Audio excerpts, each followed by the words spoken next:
like stuff like this. It's a super kind of straight up, old school ghost story. It was executive produced and presented by Guillermo del Toro. Who is obviously a master. And when he slaps his name on something, it's gonna. There's gotta be something there that made him do that. And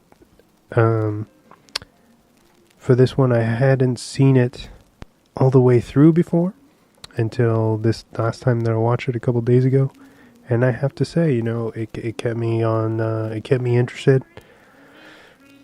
Shot very beautifully. The only real big gripe I have with this one is the kind of and I understand it's 2013. It's a while ago now.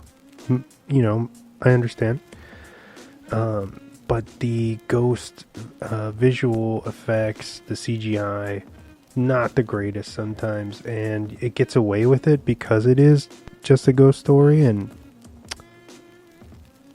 there's not much gore or anything like that. But just as far as the way that mama looks, even though it's very much plays in the vein of Jaws, where you don't really see much until you get closer to the end, and that really works in the movie's benefit. Its choice to do that, that it's more scary when you don't know what you see, but the CGI that we do see is shoddy here and there. I would say it's probably a solid 7.5 out of 8. One of the stronger PG-13 movies. I would put it up there with like Insidious or The Woman in Black with Daniel Radcliffe, things like that. Very nuanced horror that's not really trying to it's more, you got the jump scares, and it's more, mama isn't even about the jump scares. It doesn't even really have that many crazy tropes. It's more about building this like tension and in environment. It's very atmospheric is the word I'm looking for. Atmospheric. It's so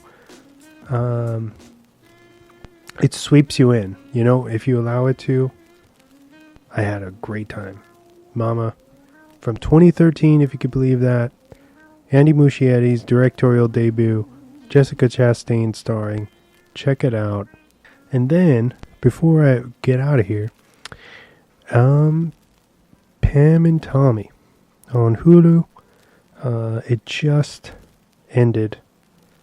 8-episode, 8-week run on Hulu. It's a miniseries. I watched it from week to week, as soon as it dropped. I know I've had a few friends out here.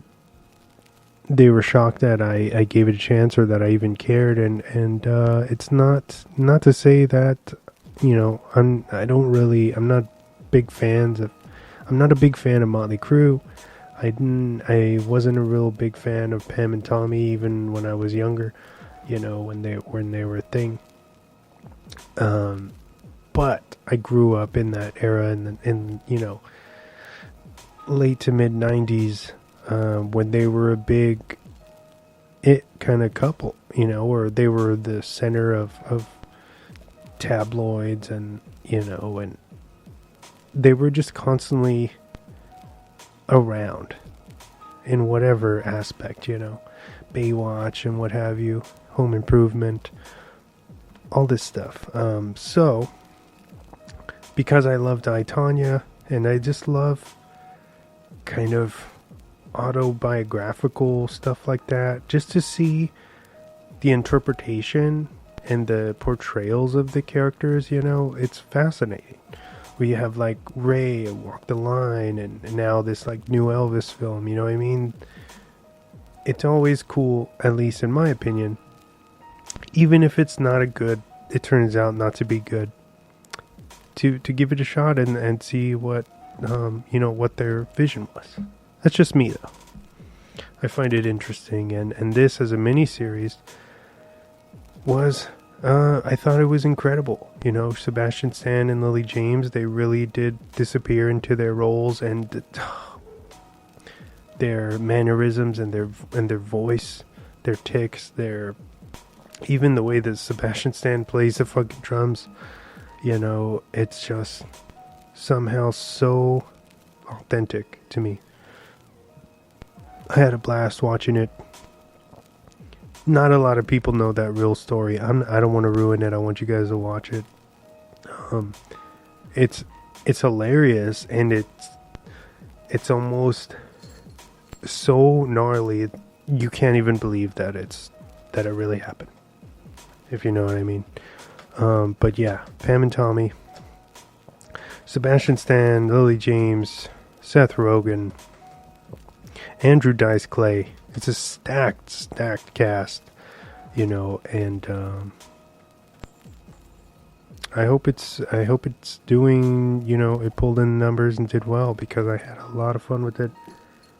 And I hope you guys check it out based on this recommendation. And if not, I'm sorry. If you hated it, hit me up. Let me know why. But yeah, that pretty much wraps up this week. Thank you guys all for listening. Be nice to one another. Until next time, I guess we'll say good fight and good night.